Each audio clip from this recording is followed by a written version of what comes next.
ওই জান প্রাণ দিয়ে খেটে ছবি বানিয়েছে। কখনো সে ছবি খুব ভালো হবে, কখনো মাঝারি হবে, কখনো খারাপ হবে। হ্যাঁ, এটা তো যন্ত্র বানাচ্ছে না, মানুষ বানাচ্ছে, কাজে তার এরর থাকবে। কিন্তু কোনো ছবি ভালো হলো সেটা নিয়ে যেন আমরা আনন্দ করব। কোনো ছবি যদি একটু সেরকম না হয় সেটাকে না যৎপরনাস্তি যা তা বলারও কোনো মানে হয় না। কারণ যারা যারা আমি দেখছি খুব বিরক্তিকর সেই অভিজ্ঞতাগুলো, নানা রকম কথা লিখে দিচ্ছে ছবি সংক্রান্ত, এত খারাপ খারাপ কথা লিখছেন। হ্যাঁ, তারা কেউ কিন্তু একটা মানে কি বলবো, এটা পিঁপড়ে নিয়েও তথ্যচিত্র বানাতে পারবে না। হ্যাঁ, কাজে একটুখানি মানে এই পরিশ্রমটাকে মর্যাদা দেওয়া হোক।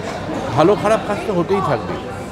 চারটে ছবি তাদের মতো করে চলেছে, চারটে ছবি চারজন প্রযোজক তারা তাদের মতো করে যা যা তাদের পাওনা তারা পেয়েছেন, কেউ বেশি পেয়েছেন, কেউ কম পেয়েছেন।